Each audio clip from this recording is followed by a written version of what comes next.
ओम शांति भाई और भौणी माने विधि से सिद्धि सीरीज रो षष्ठ भाग आपण मानक स्वागत। कौन आपण को भी लगुच कि आपण बहुत वर्ष हेबो ज्ञान रे अछंती पुरुषार्थ मध्य करूछंती किंतु जेउ देवता संस्कार आम भीतर को आसीबा कथा ताहा एबे भी संपूर्ण रूपे जागृत होई पारि नाही।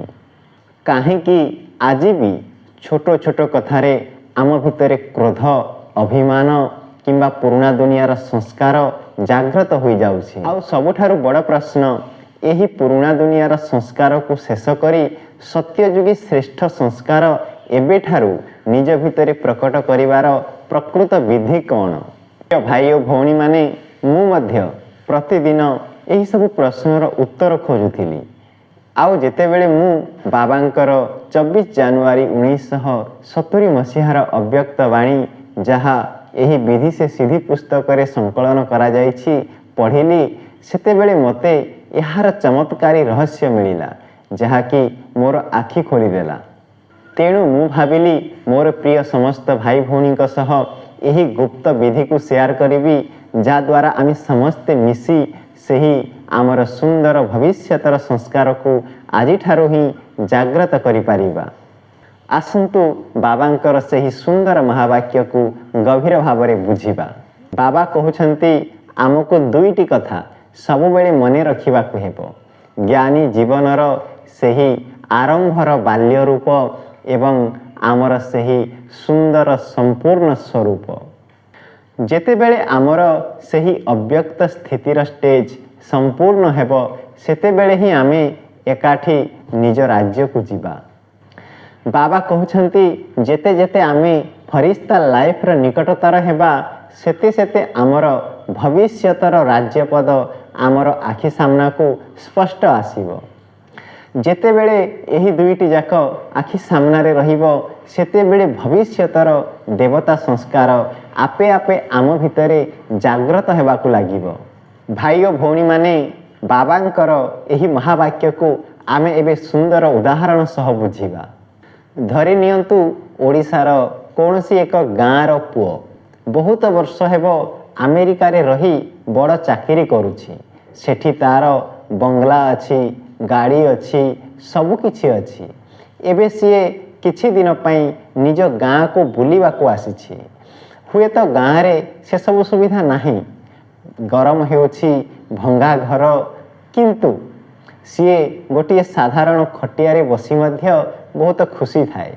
कहीं जानती कारण तार गोटे आखिरे गाँर दृश्य थाए सत किंतु अन्य आखिरे तार मने थाए जे मु तो अमेरिकार जड़े एते बड़ ऑफिसर, मु तो एठिकी 2 दिन पई आसीछि, पुणी मु मोर निजर घर को फेरी जीवी।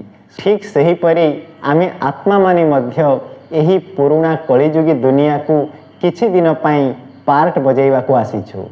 जदि आम मनरे सबु बेले एही स्मृति रहिबा जे आमे तो सत्ययुगर मालिक, तेबे एही दुनियार कौनसी भी अभाव बा समस्या आमको दुखी करि पारिबो नाही, किंतु आम भितरे सही देवता भली शांतिर संस्कार आपे आपे प्रकट हेबो। समस्ते घरे क्षीर व्यवहार करू। आपण देखिथिबे गरम क्षीरर ग्लास को देखिले सेथिरे घीर सीधा सड़क देखा जाए नाही, किंतु आमे समस्ते जानिछि कि यही क्षीर भितरे सही सुगंधित घी लुचि रहिछि। किंतु जेतेबेले सही क्षीर को भल भाबरे गरम करी दही बसाई ताकू मंथन करा जाए ता भितरु सही सुगंधित देसी घी बाहरी थाए। ठीक सही परी आमर यही साधारण ब्राह्मण शरीर बा साधारण संस्कार हेउछि सही क्षीर भली, किंतु आम भितरे सही सुंदर बा देवता संस्कार घी भली गुप्त भावरे लुचि रहिछि।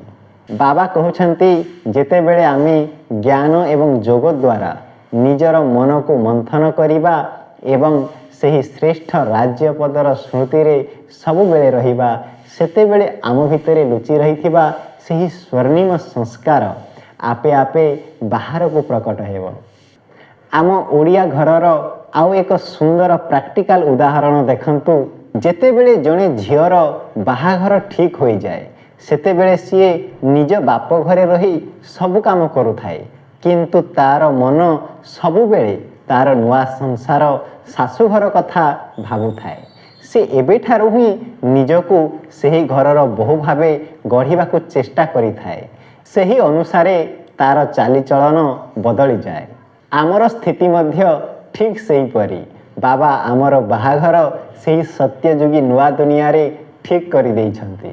ଏବେ ଏହି କଳି ଯୁଗରେ ବାପ ଘରେ ଅଛୁ ସତ, କିନ୍ତୁ ଆମ ମନ ସବୁବେଳେ ସେହି ନୂଆ ଦୁନିଆର ସ୍ମୃତିରେ ରହିବା ଦରକାର। ଯେତେବେଳେ ଆମେ ନିଜକୁ ସେହି ସ୍ୱର୍ଣ୍ଣିମ ଦୁନିଆର ଯୋଗ୍ୟ ଭାବିବା, ସେତେବେଳେ ଆମ ଭିତରୁ ସବୁ ପୁରୁଣା ଦୁନିଆର କଳହ ବିବାଦର ସଂସ୍କାର ଧୋଇ ହୋଇଯିବ ଏବଂ ସେହି ଦେବତା ସଂସ୍କାର ଇମର୍ଜ ହେବ। ଭାଇ ଓ ଭଉଣୀମାନେ, ବାବା କହୁଛନ୍ତି ଯେ ଆମେ ଯେତେ ଅଧିକ ଏହା ଅଭ୍ୟାସ କରିବା ଏବଂ ନିଜକୁ ଏକ ପବିତ୍ର ଫରିସ୍ତା ଭାବରେ ଅନୁଭବ କରିବା, ସେତେ ଭବିଷ୍ୟତର ଦୁନିଆ ଆମର ନିକଟତର ହେବ। ସେତେବେଳେ ଆମକୁ ଏମିତି ଅନୁଭବ ହେବ ଯେମିତି ସତ୍ୟଯୁଗ ଆମଠାରୁ ଅଧିକ ଦୂରରେ ନାହିଁ ଏବଂ ଆମର ପ୍ରତ୍ୟେକ କର୍ମ ଅଲୌକିକ ହୋଇଯିବ ଏବଂ ଆମ ଦ୍ୱାରା ଅନ୍ୟମାନଙ୍କୁ ବାବାଙ୍କର ସୁଖଦ କିରଣର ଅନୁଭବ ହେବ। ତେବେ ଆସନ୍ତୁ ପ୍ରିୟ ଭାଇ ଓ ଭଉଣୀମାନେ, ଆମେ ସମସ୍ତେ ମିଶି ଏହି ସୁନ୍ଦର ପୁରୁଷାର୍ଥ କରିବା। କାମ କଲାବେଳେ ନିଜର ଗୋଟିଏ ଆଖିରେ ସମ୍ପୂର୍ଣ୍ଣ ଅବ୍ୟକ୍ତ ସ୍ଥିତି ଏବଂ ଅନ୍ୟ ଆଖିରେ ଶ୍ରେଷ୍ଠ ରାଜ୍ୟପଦର ସ୍ମୃତିରେ ରହିବା। ମୁଁ ମଧ୍ୟ ଏହି ଅଭ୍ୟାସ କରୁଛି ଏବଂ ପ୍ରତିଦିନ କିଛି କିଛି ନୂଆ ଜିନିଷ ଶିଖୁଛି। ଆପଣମାନଙ୍କୁ ଆଜିର ଆଲୋଚନା କେମିତି ଲାଗିଲା କମେଣ୍ଟ ବକ୍ସରେ ଓମ୍ ଶାନ୍ତି ଲେଖି ମୋତେ ଜଣାନ୍ତୁ ଏବଂ ନିଜର ଅନୁଭବ ସେୟାର କରନ୍ତୁ। ଯଦି ଏହି ବିଧି ସେ ସିଦ୍ଧି ସିରିଜ୍ ଆପଣଙ୍କୁ ଭଲ ଲାଗୁଛି, ତେବେ ଚ୍ୟାନେଲକୁ ସବସ୍କ୍ରାଇବ୍ ନିଶ୍ଚୟ କରନ୍ତୁ, ଯାହାଦ୍ୱାରା ଆମେ ଆଗକୁ ମଧ୍ୟ ଏକାଠି ମିଶି ବାବାଙ୍କର ମିଠା ମିଠା ଜ୍ଞାନର ରହସ୍ୟକୁ ବୁଝିବା। ବାବାଙ୍କର ସ୍ମୃତିରେ ରୁହନ୍ତୁ, ଖୁସିରେ ରୁହନ୍ତୁ। ଓମ୍ ଶାନ୍ତି।